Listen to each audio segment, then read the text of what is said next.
kwakumele ngiqala ukappear on scandal ngomhla ka4 August uma washona ngomhla ka2 August. I didn't see my debut on TV. How busy? I would say right now uma ngabe ubuka iTV, I would say maybe mhlawumbe u65% wabantu abaku TV right now baphuma DUT. Ngathola icall imfethu la ematendeni. Abantu bokuqala bangibona ngisegoli because angena iTV at that time. But I was sayakubona ku TV wena ngithi sure, I would say there's a gap in the industry as far as female directors are concerned. Yeah, true. There's a gap in the industry as far as female cinematographer are concerned. In Joburg we are renting. When I'm excuse with landlord and say, I'll see you next month.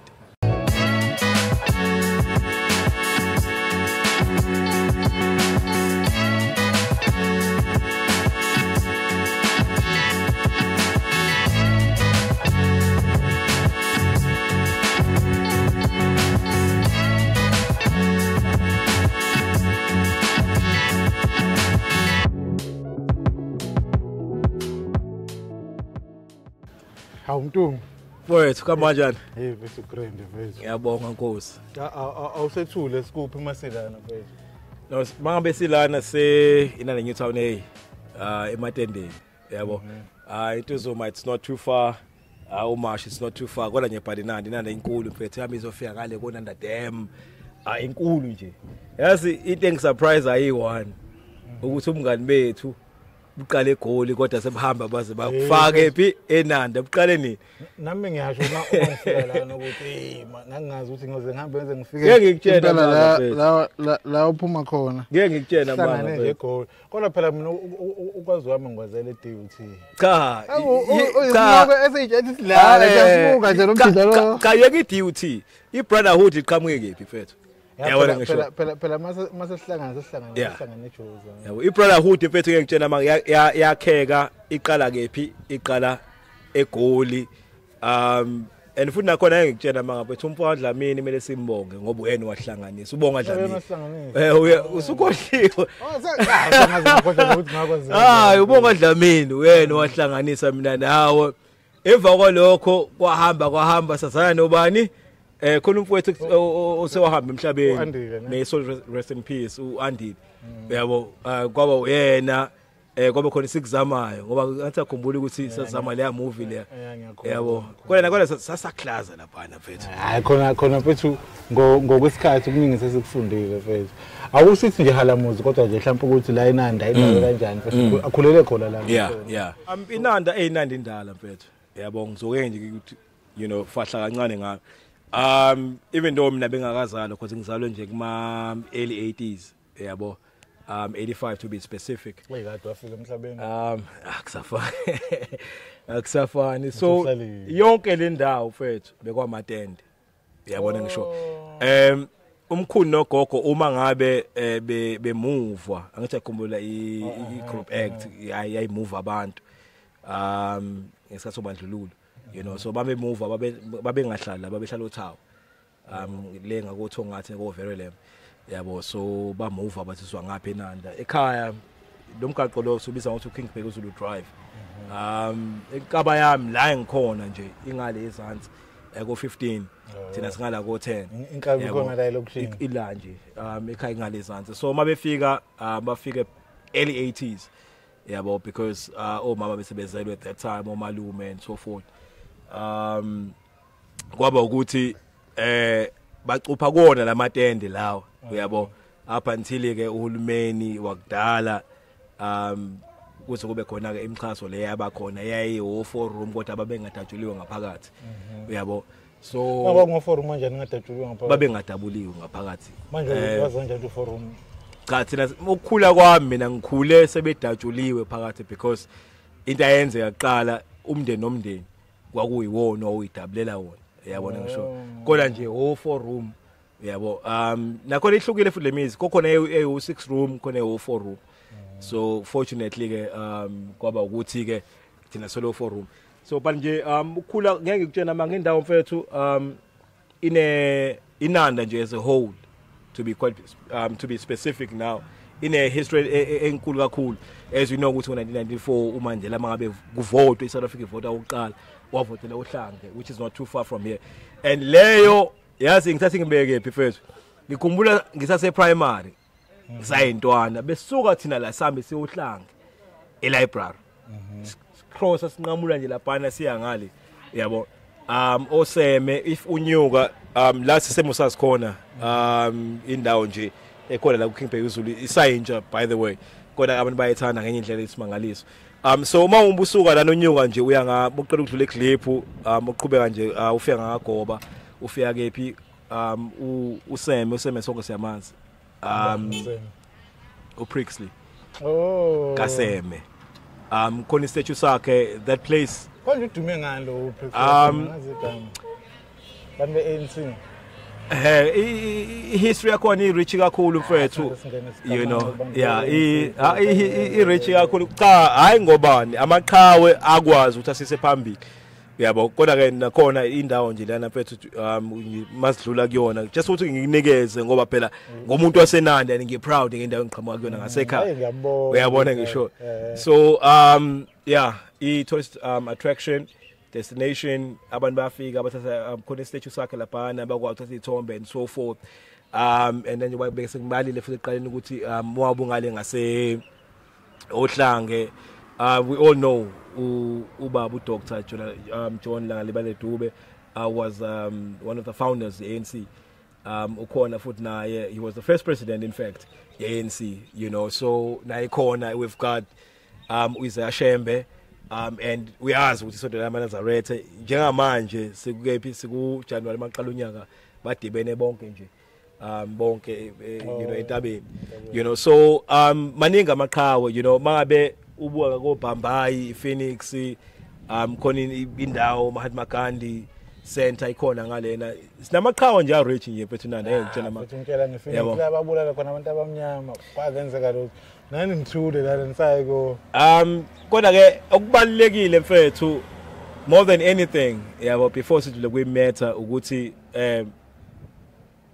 ukufighta udlame nodlama kusebenza yabona ngisho you know so into cha mfethu kumele sibonisane yabona njengamanje ithina amadoda esikhona ithina sibadala ake ngibeke kanjalo nje mfethu yabona ithina amadoda ithina abantu engingathi sama role model esikwazi ukuthi kumele sibuyise intsha because kusakuningi kusamele kwenziwe yabona ngisho ngikhuluma from a perspective yokwakha that's where I am yabona ngisho uma ngabe thina sizophuma endleleni intwana ezobuyisa oba yabo but njengoba bengisakutshena ngendawo yangasekhaya mfethu inomlando omnandi and quite recently ngizokutshena ke mina mfethu uyabona uAphiwe Naledi lo just recently got featured nje kwingoma Chris Brown ufunda la khona esikhole kuthiwe la ngaphezulu kuthiwe sekuthiwa ukuthi kade umbone edlule yabo so I celebrate izinto ezifana nalezo yabo and it's all obana abanye baseNanda mhlawumbe abanye abadumile nje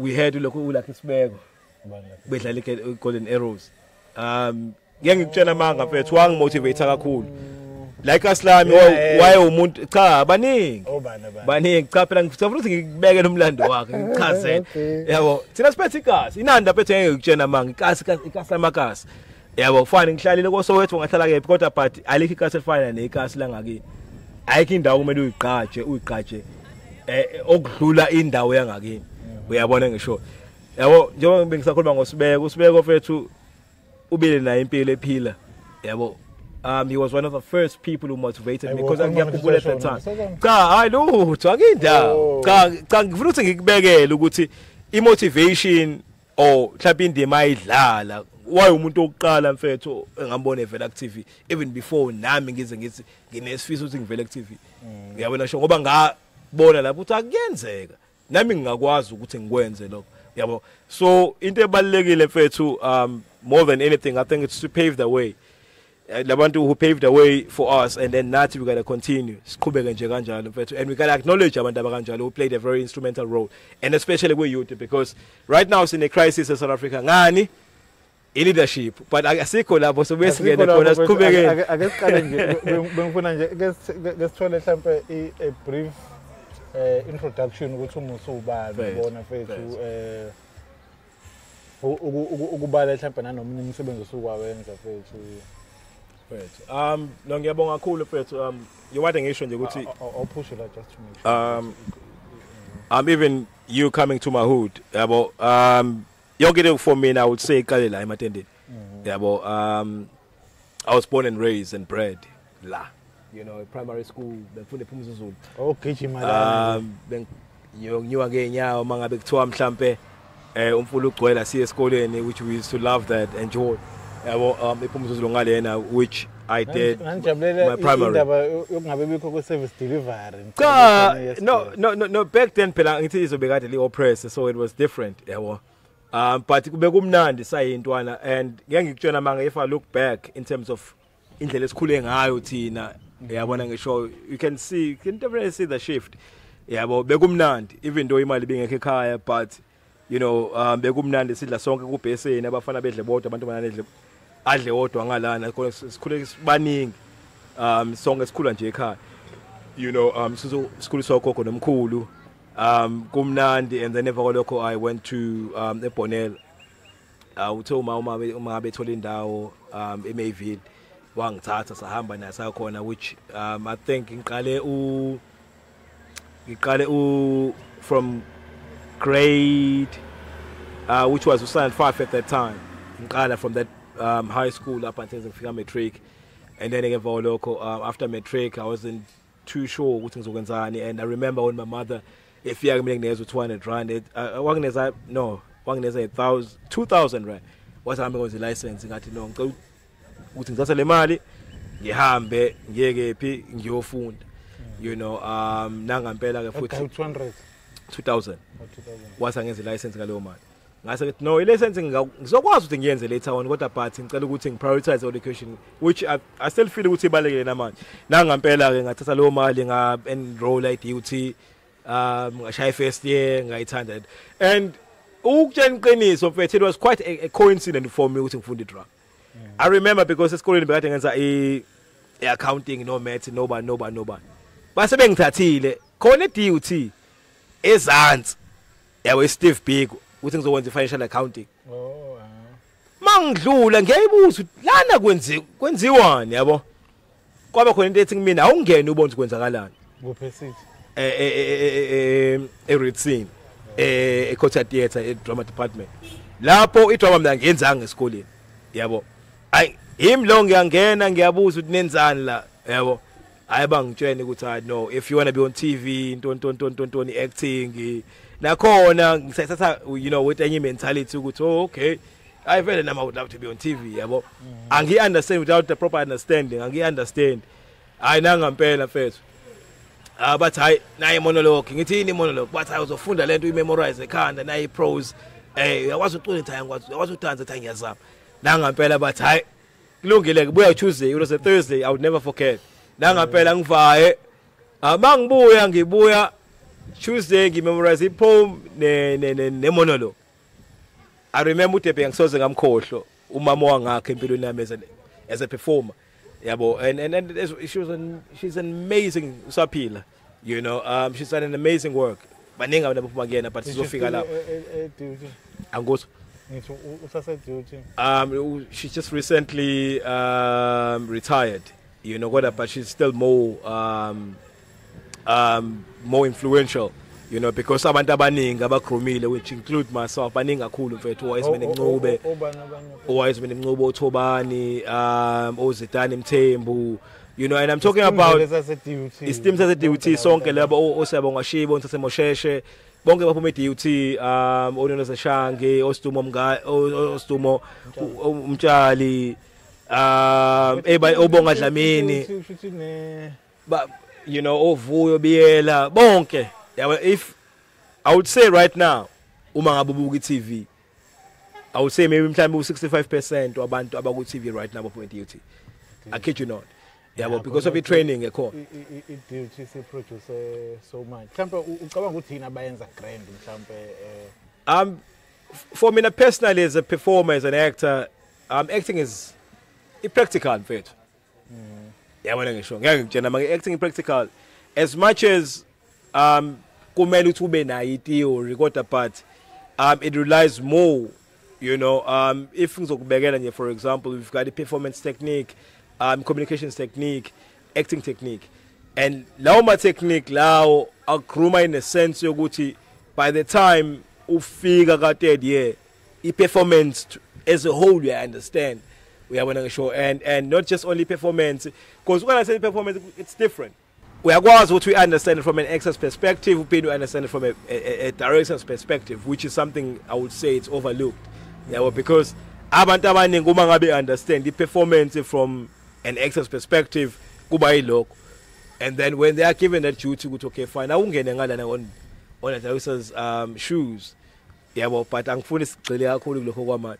Yeah, but I was just trying to highlight some of the people DUT was uthi bakhipha. Yeah, bona ngisho. But coming back to nje la ngiqhamuka khona. So after that, after graduating, there was something that said to me, go to Joburg, you're going to make it big. Yeah, angiyazi wakuyini. Mana before uye elokuzaneni before siye eJozi while studying la DUT obani mhlawumbe abanye huyo enanifunda nabo enantrainer nabo mhlawumbe were prominent in the industry. Baningi mfethu kakhulu, you know, and I think what's so exciting about this because it's something that our industry needs. Yeah, bona ngisho. Sino Pegani Biela right now he's got his own production company. If you are also some Tembu, you know, they've gone out to open up our agencies in Durban. Growing up, the industry gave it like a win. You know, we've got Baninga Kulu Fred, Oleto, we've got there are many people that I would say Bapu made us go in and then did an amazing work as far as because you know, earlier on we had this conversation now you go see we do as artists select any administration. But I would say abaphume esikoleni but decide to focus on administration, they are doing pretty well. Right now khona abantu aba own ama agencies, you know, which are under PMA and so forth, proper, you know, agencies around Durban, you know, and those are the people that are instrumental esibadinga within the industry in order for us to be able to grow the industry, because I think that's the fundamental. Yeah, but so ungathi those people have had a hand we activity like you know, if I were to make an example, I'm going to take Usizam Tembu. You know, he came out wasebenza at DUT as a lecturer, and ngoba wayidinga growth waphinde waqhubeka wahamba waya kephi wavula agent yakhe. Agent yakhe uvuye biyela unama currently unama award out 2 unani une Simon Simon Mapun Sabela awards, which ama awards siqhaja ngawo kakhulu like KZN, you know, as and quite recently there's something else I said we told. Yeah, but maybe later on during interview I'm gonna be able to remember. You know what, but I would say ukuba umthembu the information akazange ayishare, you know, ngabe asimazi uvuyo biyela with the river. There's a new I think it's a telling novella icon quite recently we 163. I'm not sure if they call it Sibongile ku ETV. You know, mangabe nginaso isikhathi ngiyahlalela impela ngekujona manga, but mangabe ngenaso angikwazi kodwa nje prominently plays a very lead role kuyona leyo, you know. So it's one of the people that I would say they've been molded by any talent eliphuma kephi like KZN, and baningi kakhulu mfethu yabo, not going back to our legend who've been molding us yabo, because without the influence, you know, we have a prominent figures or performers or directors, school or writers, even as cool as the way that we are currently in KZN. You know, we've got Uzala, which is short in KZN. You know, we've got Umkoka, which I think it's short here in KZN. Why do you think? You know, yeah, Umkoka is short here in KZN. You know, and even previously we had Imbe, which was short here. KZN. Yeah, but what else am I forgetting? So all those productions when recently you haven't been auditioning for roles on those productions. Why? Yeah. That's a very good question. My last audition that I went to Yalana, it was the very first hostel. Yeah, like Tegwin. And which was season 1, because season 2 was short. Season 2 was shot a goal. Angisakhumbuli kahle kodwa nje lo qala kwakhona wise man Ncube and then khona Thobani uDlongo. Those auditions were held in Joburg as well. We got an opportunity to sambe sekhona, which I did amazing. And no season 2 I was in Joburg, and season 2 unto wayilethe falakhe kimi kwase clash ama date ne falakhe ngakwazi ukuthi ngilenze. Which was a production by Stain Class, which was shot in Joburg. Ama dates audition. Clash ama date a shoot for audition. Because for shoot. Yeah, I would say currently I am based full time in Durban. I work for my own company. Maybe I should just backtrack just a bit, just gonna kind of give you more insight.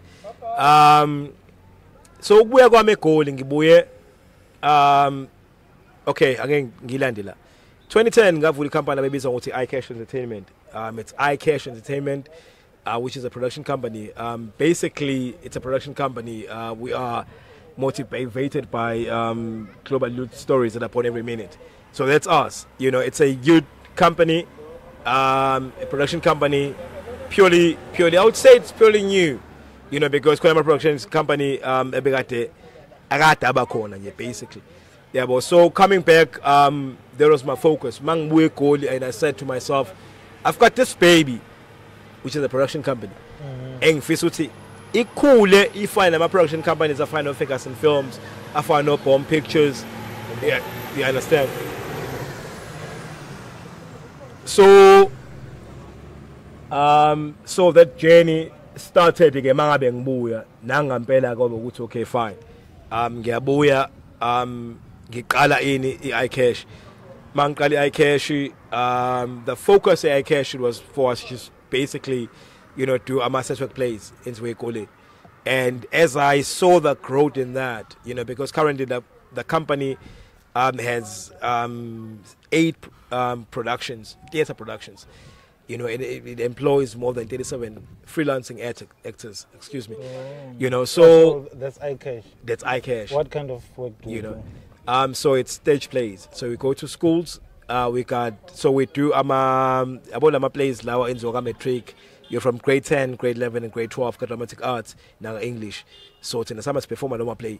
Because kuhlukile fethu. Umfundi uma ngabe ezoyifunda incwadi understanding ayifani noma ezoyibona. And I was one of those people even in school. I had to say something was ngiyibone and mase ngiyibonile ngiyayibamba and kubalule mangifike ephepheni ngifike ngipha. So basically in me coming back, and that by the grace of God ukwazi ukuthi kukhulisa umsebenzi, because 2018 saqala sathenga equipment your company. My camera, sound, light. And then 2019, 2020, we were able to shoot our very first feature film. We had a brief chat about that. I think it was earlier on. There's a project that's coming, which is exciting, and I can't wait for it to come back. It's gonna be my comeback anyway.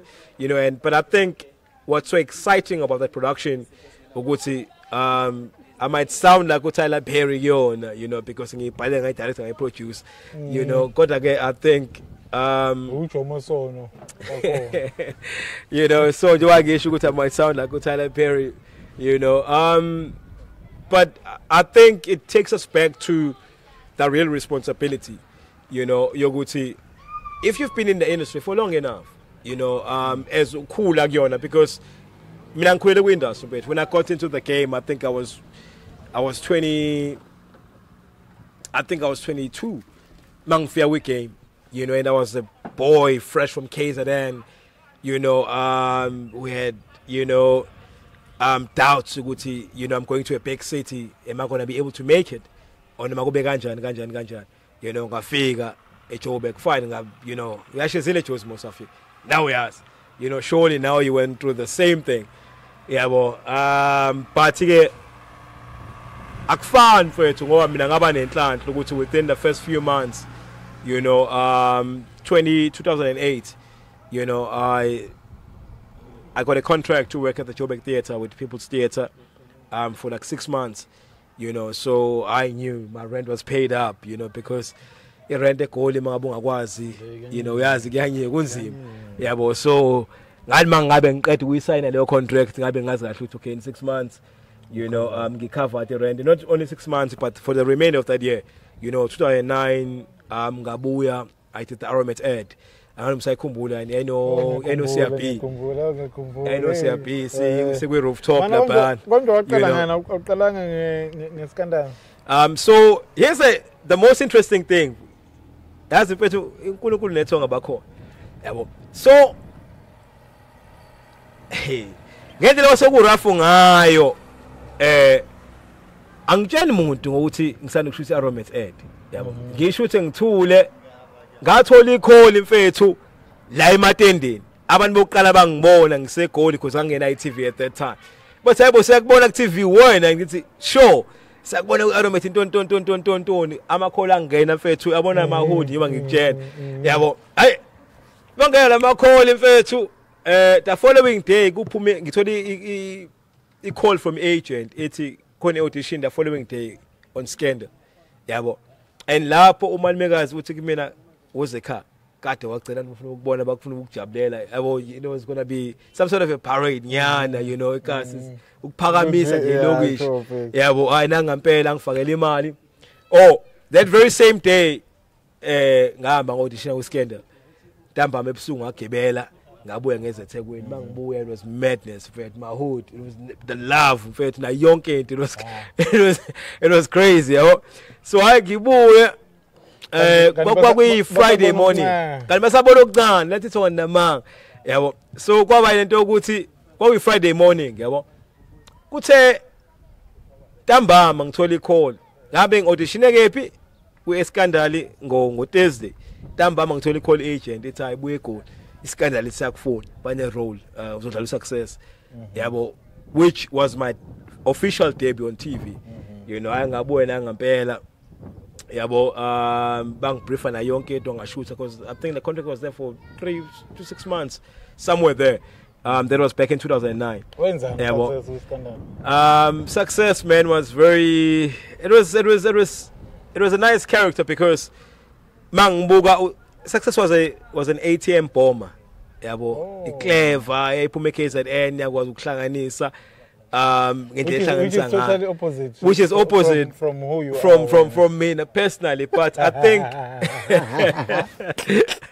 but I think when I want to experience as a kasi, you understand, because the kasi is out, it needs the understanding, yabo. So what would for me now, because you know maninga machite kasi that I could, you know, learn from. Okay, fine, you know, ngingena kanjani hayi lutho akhulesa eqeda le podcast mfethu ngeke basenze lutho, yabo. Hayi kaSlam lo mfethu ngeke ngikutshena nje ukade ubona nje ukuthi wonke amahuthi aqhamuka la zonke imoto, yabo. Amahuthi amajita ayaphakamisa, siphakamisa ilokishi, yabo. So hayi nangampela mfethu nginyuka ngishuthe.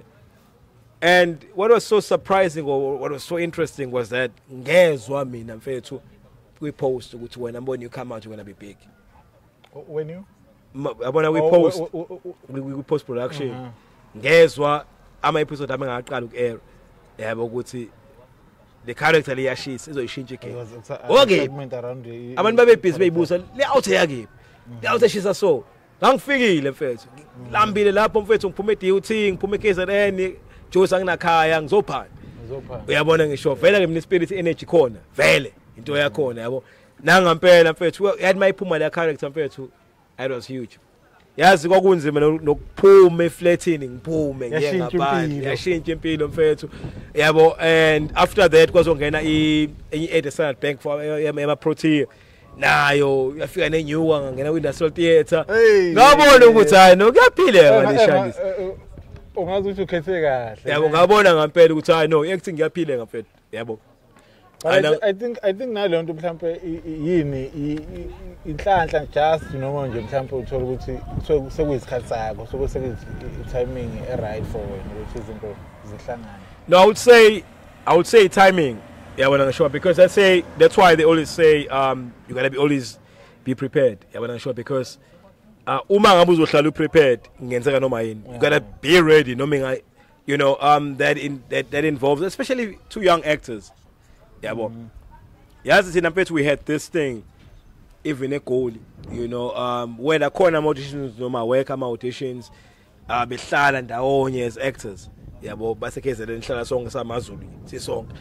Yeah, but ningamonelani uma mhlawumbe umyethola irole omunye kuyabheda akayitholi. Kwakungisiza ngoba ngiyazi ukuthi uma ngabe mhlawumbe Musa if ngawuthobani if ngabe wayezimene ethole ukuthiza ngiyazi ukuthi rent yami covered. Onihlala nonke le sihlala sonke la uyabona ngisho so lapho ngiyazi ukuthi rent yami covered ukudla kwami covered ukuthi nokuthi covered at least umuntu uzokwazi ukuthi akaphefumule for maybe nje a couple of budget ngamajini cha bekuyona impilo engathi besiyiphila uyabona ngisho because egoli ku rough now uyazi uhlalile khona uyabona ngisho futhi especially if ungabe uqhamuka kwenye province wena uqhamuka eNorthwest uqhamuka ephi yabo so it's all about looking after each other kwafika ilokhuzana iSteers ad kwena advert le ngihambisela kwena ugogo ibhega ngimemeza gogo uyabona ngisho so yeah should be izinto fethu yabo and it made even abantu emabhasini babekhuluma ngomusa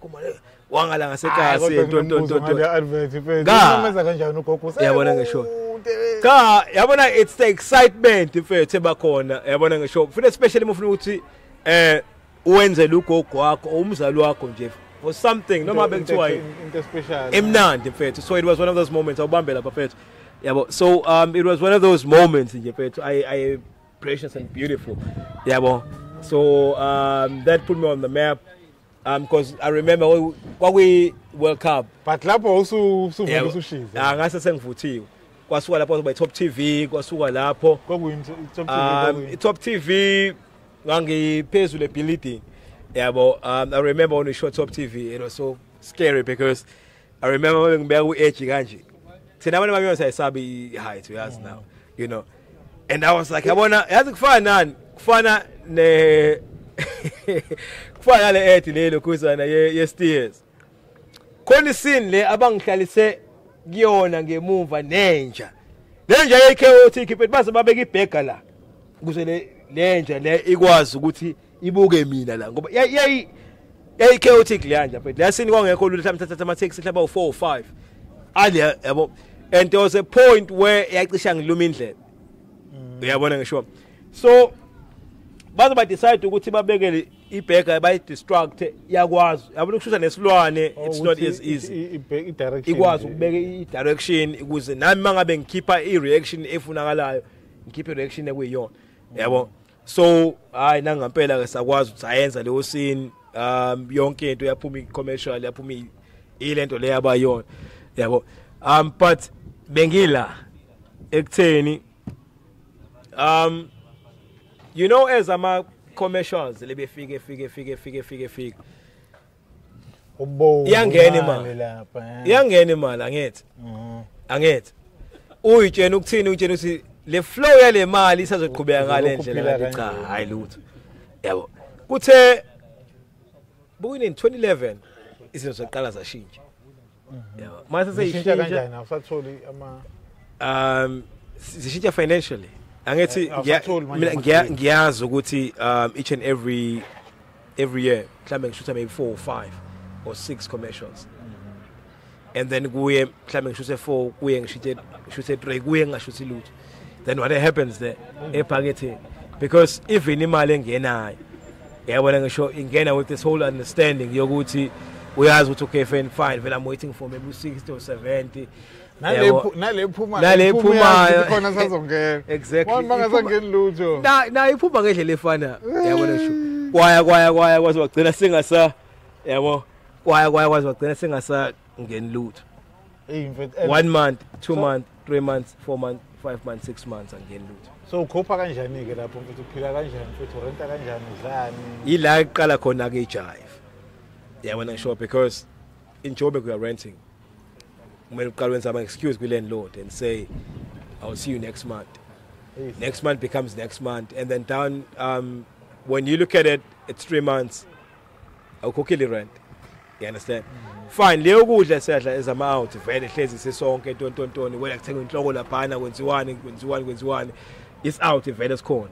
Yeah kodwa but le accommodation le baleke uyabona ngisho kwenzakalani ke ngayo yabo hayi kuya 4 months yaqala uyidakhela landlord man ufuna imali yakhe la yabona ngisho after 4 months ayikhe landlord esazoqhubeka noma ungamthuma umshanga sempisikele uyakhipha ubamba impahla zakho yaqala uhlala abangani. So that means ukuthi you've done all of this all the work that you've done on TV uthenga whatever ukuthenga phinde ibanjwe qale phansi empini nakhona ke kuphazamisa mfethu as umuntu ose abantu ipublic abakubuka ezulaphana but wena ama struggles zakho mfethu as a person and nakhona mfethu into engayikhuluma ngale kwenza konke lokho kwenzakala ngihamba ngetaxi on scandal ngihamba ngetaxi mfethu abantu ubaba kabiko babe no at that time babe ngekho Uber abantu bangibona ku TV bakhuluma ngami etaxini but nangu success uvele TV bafuna abesutha abatswana laphana nobani yabona ngisho bakhulume nje bakudide bakhuluma into ongayizwa lapha kodwa into oyizwayo uzokuthini umo itaxi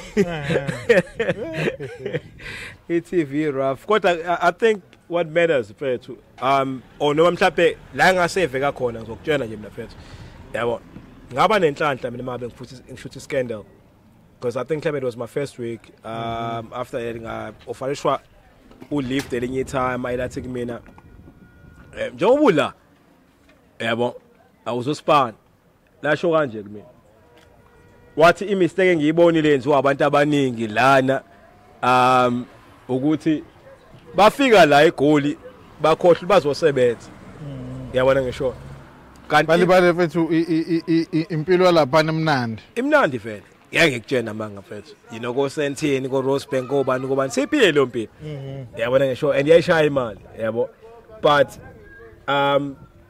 wangiqinisa idolo ake ngibeke nje kanjalo mfethu what no if ungakwazi ukuthi noma engabe ngasephi isikhathi uzokhumbula ukuthi njengobula uzosebenza awuzelanga tonto even though I was doing whatever I mean I was 22 phumekasi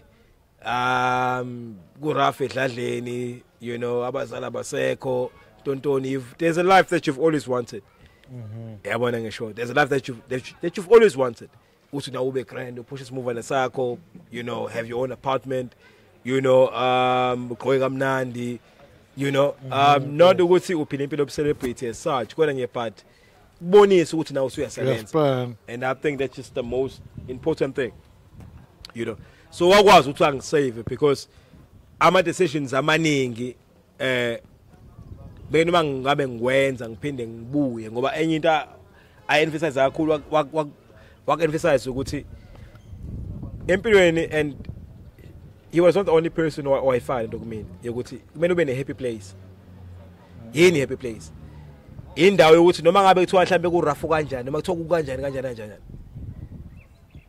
lo ngaqala ukuyizwa ngomama uChrista Biel she's a writer a well-known writer Darevu Balile and so forth and she was the lady who groomed me as far as writing is concerned writing for Ukozi while I was still at DUT I had an opportunity which was amazing it was through imsebenzi kamama uChrista Biela Osfak no Ndomncube and so forth so she spoke about this, so you gotta have a happy place, you know. Max work should be the la, rise on it. You're doing your second year, you're doing your final year. Masu born no good thing, impelo ya say, it's a duty, see too much, you go home, you go and recharge. I'm a holiday, it could be a weekend. No, it's okay, fine. I'm okay, that's not my okay, cool. You say Joburg, then what do you do then? Yeah, I'm not sure. For example, I'm going to make an example. My first year, I had a 6-month contract. I'm playing Piglet, a lead. Piglet? Yeah, well. You go with Children's Theatre at the Joburg Theatre at People's Theatre. So, Winnie the Pooh. Yeah. Oh, Winnie the Pooh, yeah. So it was a production of Winnie the Pooh for 6 months. I'm playing Piglet.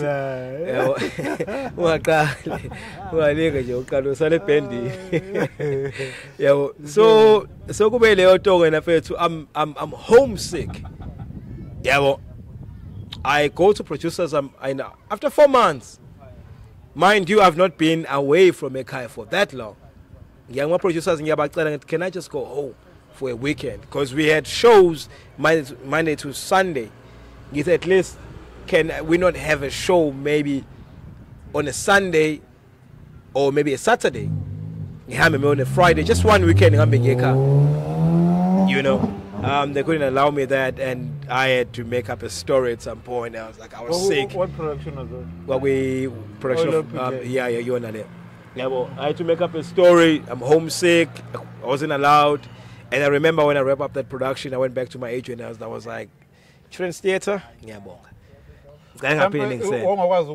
Off days because of the demand. Yeah, we were working Monday to Saturday. You know, and Saturday sometimes we have 2 shows and you are finishing at what? Clapping of 5? Yeah, but Monday morning at 9 you got a show. In fact, if you got 2 shows. So man, between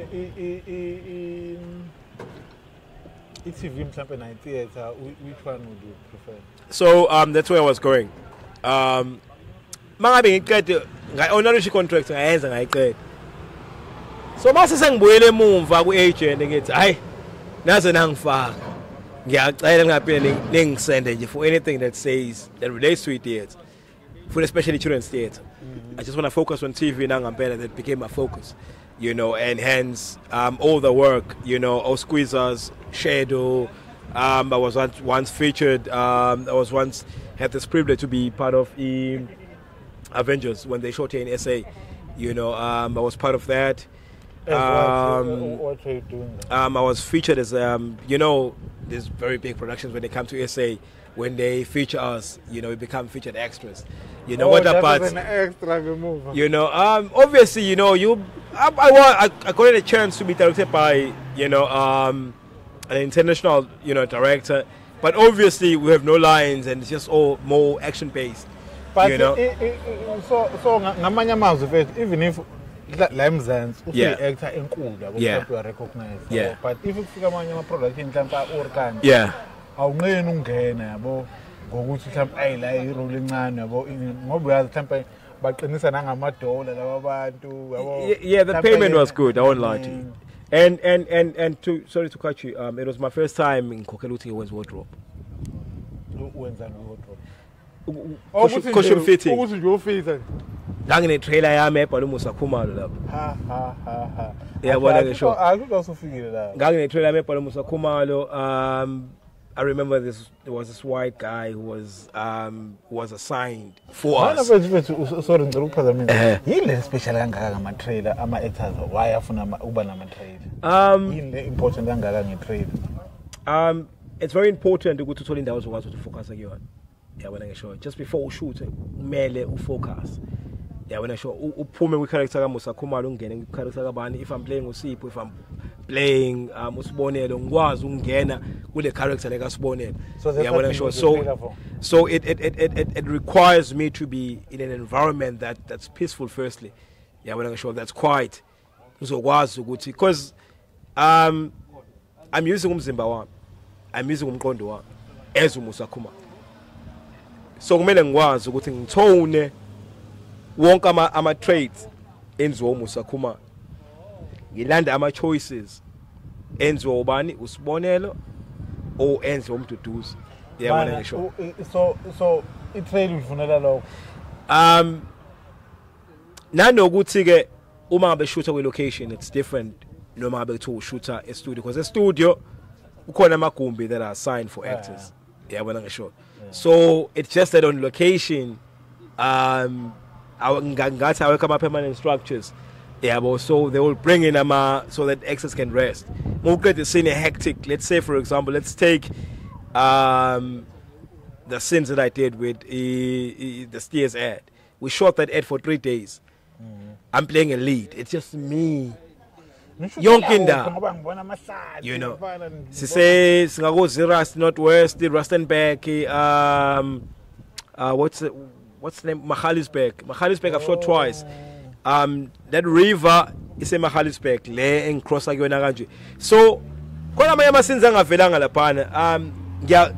Ngicrossa that river ngiyangale ibheka ngiyibambe kanje I'm swimming uyabona ngisho yes yes mangiphuma lapho fethu ngiphuma ngiyagodola kumele mangiphuma bangikhave ngegown ngishintshe ingubo ngigqokile bangifake oyifana so wonke lama scene change azokwenzelwa yabo so it's stuff like that I would say kubalekile hayi ngoba mhlawumbe ama actors in a special treatment yo enjani yabona ngisho ngeke ngisole lokho nje ukuthi hey cha anginjalo mfethu yabo so ngeke ngikutshena manga mfethu to be part of that production for me it was an eye opener and it just gave me an insight yokuthi ama actors kwezinye indawo zangaphandle aphathwa kanjani. Not that I'm saying I've been treated badly in SA. No, I won't lie to you. I did. My last work was a shadow. But you know, the treatment is not as good as Hollywood. Yeah, obviously. I mean, the industry as South Africa is kakulu. We had this conversation earlier on. Ukuthi mangabe siqala bekhona SABC 1 2 no 3 in ETV. Mzansi Magic was not there. You know, so we were all, you know, actors from different educational institutions, you know, fighting for a sport in whatever soapies that were there, in whatever drama series that were there, you know, and then Mzansi Magic, you know, came through. ETV, you know, brought more, you know, SABC, you know, brought more, you know, over the years, Mnet, you know, as well, you know, so as compared to how it was, as compared to now with Mzansi, you know, Mzansi, I think they just changed the game on a totally different level. Yeah, you know, so and for me, I feel like industry here too, it's moving towards the right direction. You know, gas on clears on back and don't but so we live in Hollywood and whatnot. And if you look at those industries, you know, and you look at our history where we come from, and especially as black people, you know, because I mean, if you mumabu vuli TV yako, oba nabantu abaningi obabona. Dark. Kodwa ke unless ubuka Kirknet. Yabona ngisho. But ke kuyajabulisa ukuthi uma ngabe uvula iTV yakho ubona obani ubona odark kakhulu but behind the scenes obani abantu abagcwele hayi futhi oqoqo so labo dark labo ba reporter koqoqo so enye ke into ke ekumele siphinde singene ke futhi nathi yazi mina I always say in my company ukuthi there's a gap in this industry. What do I mean by that? I always say there's a gap in the industry as far as female directors are concerned. Yeah, true. There's a gap in the industry as far as female cinematographers are concerned. You know, producers are concerned. If you look at the industry as a whole, it's still dominated by men. If you look at the camera operators, how many were nag? Again, Musa. How many, you know, female DOPs that you know? None. Yeah, but maybe you know, but few. You know, it's not as compared to yeah. How many female directors that you know? My soap is okay, fine. But it's stuff like that needs to be changed. And when I talk about that gap, there's a gap in the industry. Yeah, when I'm sure. I'm not saying you know, I'm the one who's gonna make that difference and don't. But why can't it be you know, but slowly, a company, you know, we've got some wonderful performers who are directing now. Yeah, when I'm sure we've got some wonderful performers who are producing right now. It's just that even though it's like we scale say theater, but the overall dream is to kind of have, you know, we've just moved into, as I was telling you about the first feature that we shot, which is called Queens. It's coming out sometime this year. I don't want to talk much about it, and then yabantu kumele baz with Koninto Koninteza. You know, Koninteza and Ukshisa. You know, it's a full feature. I'm excited about it. But yeah. So Lapo, were you an actor, producer, director, I wrote the script, and I directed the film, and I also acted and produced. You know, but no, but the whole concept, it wasn't for me. No good thing, locals. Hey, it's all I'm saying. But for me, it wasn't all about looting against a young kid. Yeah, when I'm sure. You know, if a film is not paying immediately, you know, about to actors, God, I would not blame the actors. You know, yeah, when I'm sure. So, and I approached a couple of people, which I'm not going to name. Yeah, when I'm sure, to be part of the production, and then I had to step in myself and then play. I was like, because after 3 or 4 days, figure my actors are Kibela. But I figure certain the lead is not there. You know, it's yeah, the guy who's playing the lead is not there. You know, so I was like, okay, cool. I think it was the 4th day. I was like, I'm an actor myself. You know, before me being a writer or don't, I'm an actor. You know, so I stepped in. What's that lead? You know, not your position. You know, now no good thing and fair too. So I'm gonna be honest. iCash Entertainment, when it was started, I wanted to create work for myself. So I'm honest. You know, I wanted to create work because that's the thing. Cartel ushale goal in killing Linda auditions. Yeah, sometimes you go right value. If you're born with a clan and Malangelo or Buffon wins and I create if I want to, you're born to cut and clapping some wins and I got tired, but yeah, we are sometimes you pay a week, pay 2 weeks. Also, for an agent, I call you to him, but I call you. Also, what give agent? Contractors. Because I say I pull my. Then let's say check on upon us and go Melville somewhere. Gay pay the go I Melville. Ngoba ngangena ku Kimberley Brixton. Ngangena ku Kimberley kancane futhi nakhona kwakuyizimo zempilo zazingiphoqa. Cha. Hayi usuqalile. Yini uphoqa izimo. Cha kwakusiwe wena impilo uyanderstand. Yini le agency leyo. Angifuni ukukhuluma amagama. Cha siya recorder la ngithi ufuna ungikhatha nabaphathi bami. Hey, who wants good to me in my trying times. Kwakunzima la. Babe good ones man hayi bafoko office banyele la. Hayi lutho ngiyakubona wena ufuna ukuthi ngithi mangabe sengibuyele egoli senginyoka ngoba plan ngizoyazi. Yabo. iCash nje izokunakekela. Yabo. Awuyithembi nanti iCash. Awuthi angiyithembi iCash but angikholelwe ekutheni. Yabo. Umuntu osuke walenza iqiniso kwena umkhulume kabi. Yabo. Ngoba balenza iqiniso kumina ngibadinga. Yabona ngisho ukuthi I don't want to go into detail because that includes that's very personal. Yeah, it's a kakhulu. Hey ngalimala abantu abaningi. Yabo so ngcono vele sithi nje sigoqo. Yabona ngisho. But nyephethu ngeke ngikutshena manga industry rough mfethu. Ngifuna mhlambe wena izinto engasahambi ke kahle yabo. Ngifuna mfethu ukhulume mhlambe about losing friends mhlambe akade kathi right unabo losing friends yabo nokushintsha kwempilo from ukuba la manje uyalenda. Yazi mina lo nto there was a situation engangikuyona yabo. It was a critical situation ngoba nganginokuthi ngenza ama appearances yabo mhlawumbe sometimes ngiyabhuka ko Free State ngiyabhuka so ubingelela abantu ngifika nje lapha ngibingelela abantu kube mnandi bazi ukuthi khona success akuskandal kuza you know ubhale whatever yabo. So le out yami yabo uyangifonela ithi impetha ukuthini khona appearance enginayo ese Limpopo yabo.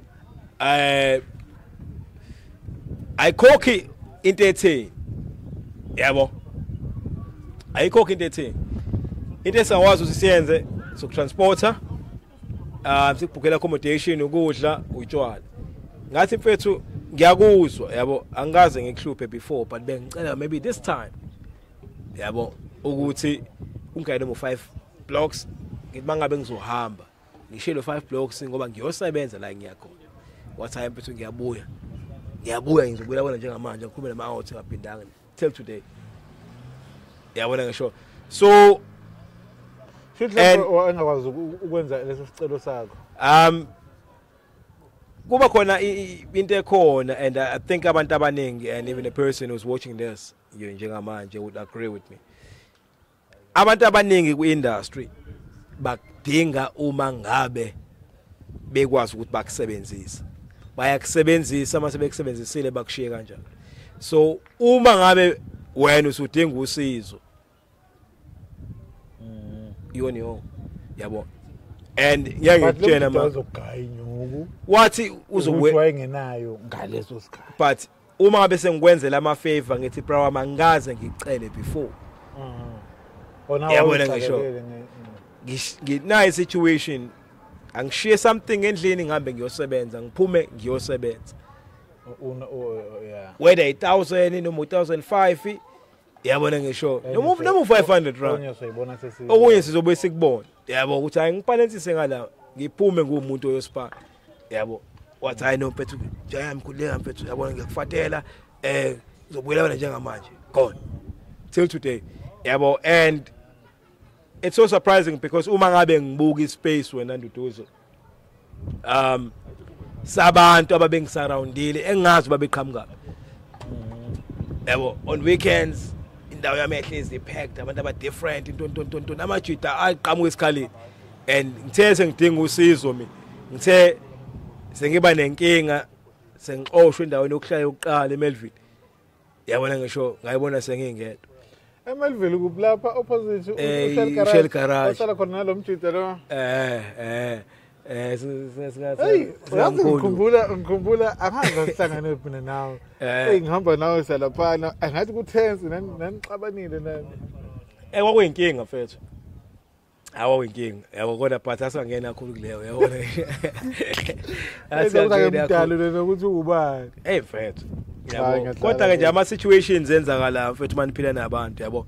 So ekwangisurprise nami ukuthi hayibo kanti kwenzakala kanjani yabo, ngoba phela benginayo bonke labantu siphilisana nami ngenza mangabe kumele kwenziwe istyle ngisiprovide ntontontontonton yabo. Angisho ukuthi ngadla inyuka, abantu abaningi bazosho ukuthi hayi no le yadla inyuka but yabo le yadla inyuka kanti hayi cha yabo akukona ukudla inyuka yabo. So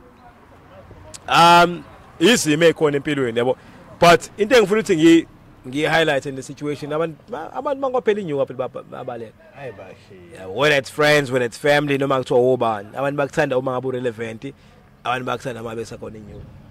Akuphela inyuka, akuphela ukuba relevant kwakho, everything is gone yabo.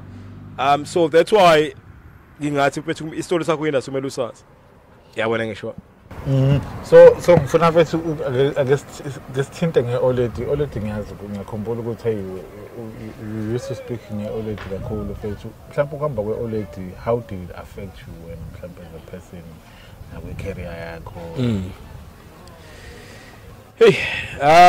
konje kwakumuphi unyaka it was 2009 and yabona mfethu ake ngibe kanje 2009 lashona ngo August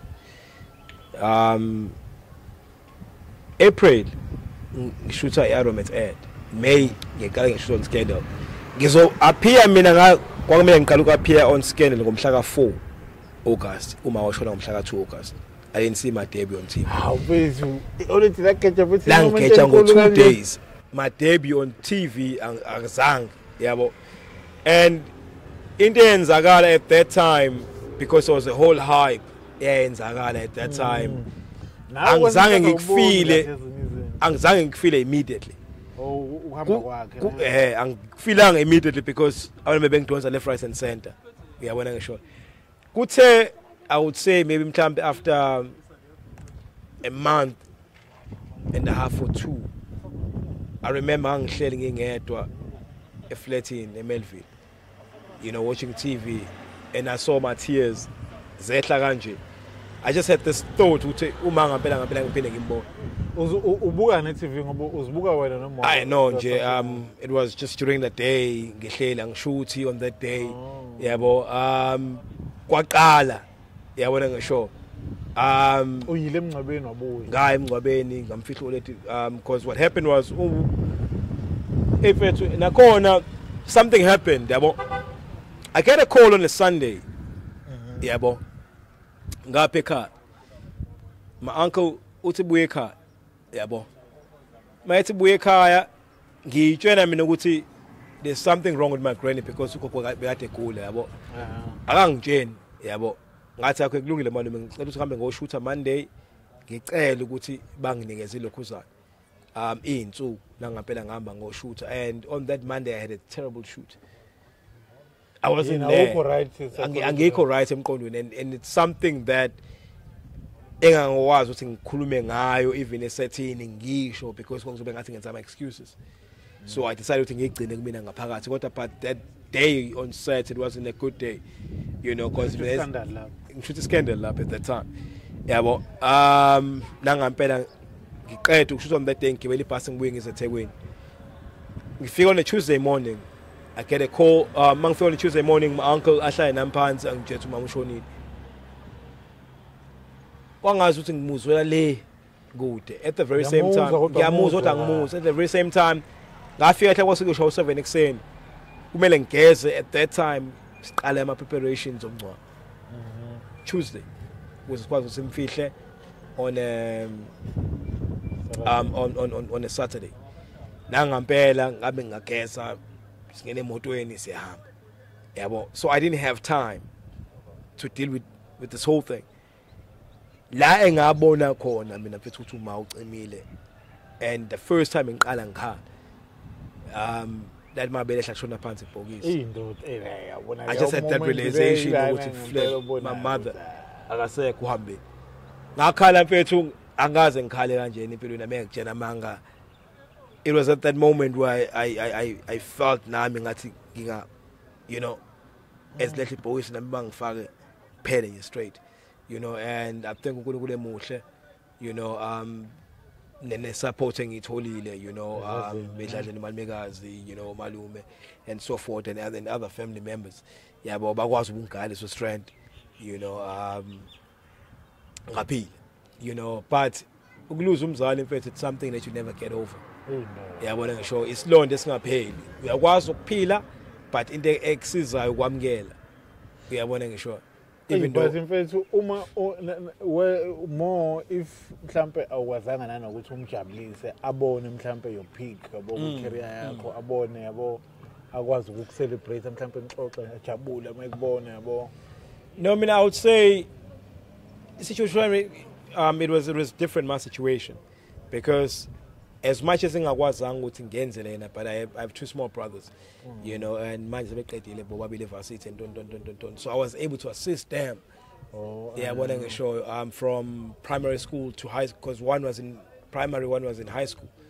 So when usubheke yonke into ekhaya wena umdala mina khona umfana sekhomdala yabo mase kuba yimina and then sabafana siba 4 siba 5 or 1 olama mina washo yabo so ngakwazi ukuthi lento le bekumele ngenzele oledi ngayenza kubafana basekhaya so ngaleyo ndlela leyo at least kwangikhulula kumina ngaphakathi yabo so but nje wayengichaza nje ukuthi ekulisa umzali mfethu ukwamkela but it's something that you never get over yabo ebhlungu kakhulu yabo ayikho mfethu mawusasenayo ngempela mfethu kumele mfethu ubonge mfethu kakhulu mina yazi mfethu it makes me so sad ukuthi abantu bathi mistreat ama-oledi ama-timer shona ubebafaka ofisa ndo exactly and ngisangikhuze ngithi hayi oledi phela mfethu ungakhuluma manje uyangicasula mfethu ucasula oledi lakho kanjani yabona ngisho so izini efana lezo mfethu zenzeka but ke kwesinye isikhathi abanye abantu uza realize eseluze abazali ontontontoni ukuthi hayibo lo muntu uyiphilo yami ngoba ngempela umzali mayesaphila uyiphilo uyo yonke into kwethu yonke into mfethu yonke into mfethu hayi mfethu kuyileyo nto leyo but kuyajabulisa ngiyakutshela ma being in my hood you know so manje mfethu uyabona manje mfethu 2024 mfethu even last year 2023 mfethu sure any production anginje most productions mfethu ayizulu ngokwelanguage mhlawumbe yabo yonke into nje kodwa ikhombe ngapha nje ngakwizulu yabo sengisho ukuthi mhlawumbe as an actor manje mhlawumbe isikhathi where mhlawumbe most people abangama actors benza imali yabo because istory eningi TV ezizulu mfethu khona uzalo khona izithembiso khona yabo zonke lezi zinto ukuthi engathi nje badinga abantu bezizulu mfethu wena mhlawumbe ucabangani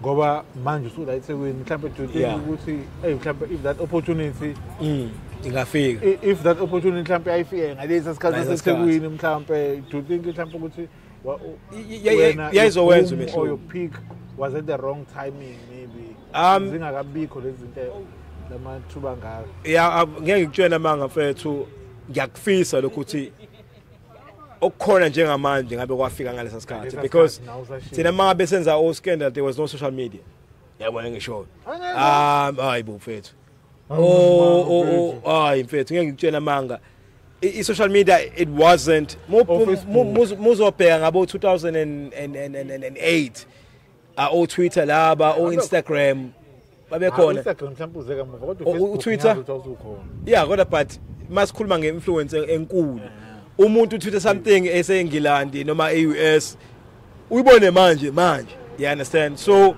it wasn't as used as it is used right now especially kubabhizinisi neyinto eziningi mfethu yabona ngisho so nami ngikutshela manga but I totally wish ukuthi lama thuba nje bade ngisho ukuthi thina manga besiqala kokhona sebesibone 2 no 3 ne-ETV umzansi wasn't much and umzansi came and delivered I wish ukuthi besiphila because ngabe umuntu even i-growth ngabe phezulu kakhulu uyabona ngisho ngabe nje uphezulu kakhulu but ke okujabulisayo uyabona ngisho ukuthi i-industry yakhula yabo and where I am right now we had this conversation just briefly and ngibonisa ungunderstand you know ngoba usiwangibuza umbuzo ukuthi so manje mase kuthiwa ngiyithola i-call from kubomb you know but nalembe season 2 you know uzinzelana mfethu if kuthiwa iyaqhamuka opportunity ukuthi akusezwakala eJozi mhlawumbe for a month or two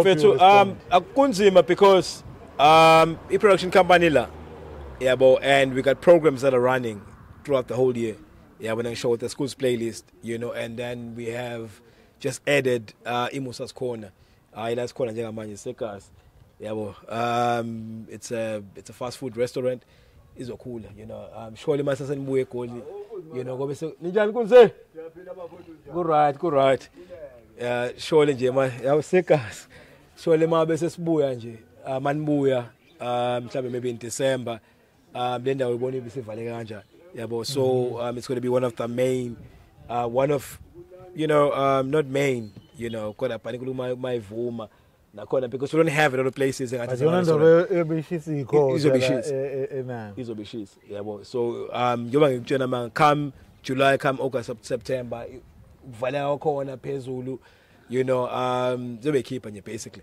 So ukushiya konke lokho mfethu, whereas yonke into enzeke eGoli ngithi how about ukuthi sishutheke endaweni yangakini, because iqala bekunzima ukwenza lokho. Manje songashuthi buka manje ke sibeka ama camera sikepe senanda ngithi siyashoot, you understand. But so what's yabo asinayo budget, but it's fine if isingakwazi ukuhlanisa amakhanda kanje, uyashoota ngiyadirector ngiyabhala hlala kanje istory sasakephi sasekasa ngeke sathi istory sala eNanda Newtown sasemtshebheni istory sasebhambayi sosibeke eGoli asenze ebhambayi. That's exactly where it's based.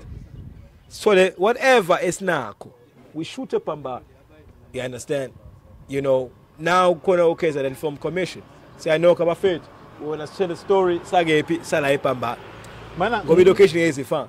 Ngifuna ukubuza ke mfethu lokho as a film producer manje who's based la eDurban. Yeah. Do you think mhlambe ama organization afana nabo Durban Film Office, abo KZN Film Commission, are they helpful about Department of Arts and Culture? As far as developing film, I would say they are. Right now, Connie Simon Mapun Sabela Awards. I'm out at the KZN now. Kala besingena alo awards. Akhaso ubani? But KZN Film Awards in fact actual production. Mase siyabuya ke singena ku development. Yabona ngisho.